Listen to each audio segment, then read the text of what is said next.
Hello बच्चों, मेरा नाम भावना है और अब हम पढ़ने वाले हैं हिंदी व्याकरण 5th क्लास का सेकंड चैप्टर वर्ण तथा वर्णमाला। आप पुस्तक में चित्र देखिए।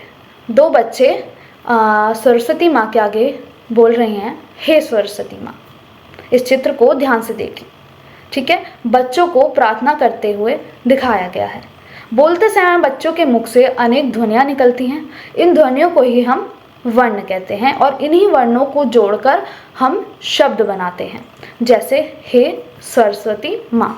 हे में 2 ध्वनियाँ हैं, सरस्वती में 9 ध्वनियाँ हैं और माँ में हमारी 2 ध्वनियाँ हैं।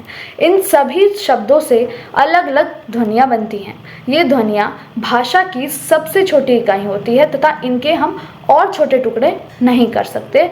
इन्हीं ध्वनि को हम वर्ण कहते हैं।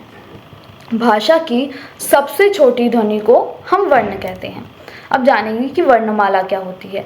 शब्दों तथा वाक्यों की रचना के लिए वर्ण आवश्यक होते हैं। प्रत्येक भाषा में वर्णों की संख्या निश्चित होती है। इन वर्णों के एक निश्चित क्रम में लिखने पर हमारी वर्णमाला बनती है। वर्ण के व्यवस्थित तथा क्रमबद्ध समूह को हम वर्णमाला कहते हैं। अब वर्णमाला के भेद कितने होते हैं? वर्णमाला के 2 भेद होते हैं। एक होता है हमारा स्वर और दूसरा होता है हमारा व्यंजन।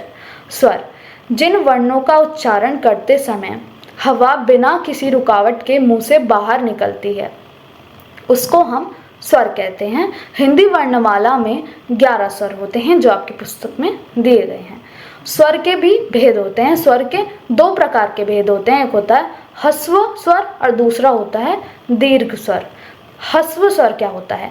जिन शब्दों का उच्चारण करते समय कम समय लगता है उसको हम ह्रस्व स्वर कहते हैं, जैसे अ, ई, उ, ठीक है। और ख यानी कि दीर्घ स्वर। जिन स्वरों का उच्चारण करते समय ह्रस्व स्वरों से 2 गुना समय लगता है उसको हम दीर्घ स्वर कहते हैं, जैसे आ, ई, ओ, ए, ये सब। स्वरों की मात्राएं।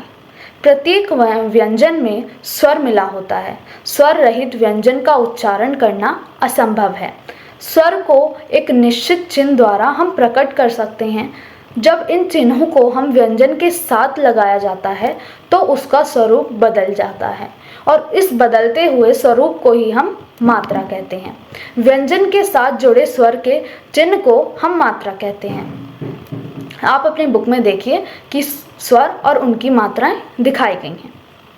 अंग्रेजी भाषा से आए शब्दों के प्रयोग के कारण आ स्वर को अग्रहित स्वर के रूप में प्रयोग किया गया है, जैसे डॉक्टर, कॉफ़ी आदि। इसे आ तथा ओ के बीच की ध्वनि से बोला जाता है। रै के साथ छोटा ऊ तथा बड़ा ऊ की मात्रा हम नीचे लगा कर रखते हैं, जैसे नीचे ना लगाकर र के बीच में लगाई जाती है। जैसे आपको पहले भी बताया था कि र हमारा अगर ऊ तथा बड़े ऊ की मात्रा के साथ है तो वो बीच में लगेगा, जैसे अमरूद और रुपया। अब जानेंगे कि व्यंजन क्या होते हैं। जिन वर्णों के उच्चारण में स्वरों की सहायता ली जाती है उसको हम व्यंजन कहते हैं। ये हिंदी वर्णमाला में 33 व्यंजन होते हैं जो आपकी बुक में दिखाए गए हैं। हिंदी वर्णमाला की कुछ अन्य ध्वनियाँ भी हैं। स्वर तथा व्यंजन के अतिरिक्त कुछ अन्य भी हैं। आइए इन्हें भी जानते हैं। एक है अनुस्वार, एक है अनुनासिक, फिर हलंत, विसर्ग और आगत ध्वनि। ये सब हमारी अलग ध्वनियाँ हैं। अनुस्वार, अनुस्वार का उच्चारण करते समय वायु केवल नाक से बाहर निकलती है। अनुस्वार को एक बिंदु के रूप में शब्द के ऊपर लगाया जाता है, जैसे पंखा। अनुस्वार का प्रयोग हम वर्णमाला के स्पर्श व्यंजनों के 5 वर्ग के अंतिम वर्ण के साथ पर भी होता है, जैसे पंख, कंचन, कंठ, बंदर, लंबा आदि। अनुनासिक क्या होता है? जिन वर्णों का उच्चारण करते समय वायु नाक तथा मुंह से दोनों से बाहर निकलती है उसको हम अनुनासिक कहते हैं। अनुनासिक को चंद्रबिंदु भी कहते हैं। इसे आधे चांद के ऊपर एक बिंदु के रूप में शब्द के ऊपर लगाया जाता है, जैसे माँ, चांद, आँख, पूँछ आदि। हलंत क्या होता है? हलंत का प्रयोग अस्वर रहित व्यंजनों को दिखाने के लिए हम करते हैं। जब किसी व्यंजन को बिना स्वर के लिखना हो तो व्यंजन के नीचे एक तिरछी रेखा खींच दी जाती है जिसको हम हलंत कहते हैं। विसर्ग क्या होता है? विसर्ग को दो बिंदुओं के द्वारा हम प्रदर्शित करते हैं। इसका प्रयोग संस्कृत शब्द के साथ किया जाता है, जैसे प्रातः या पुनः।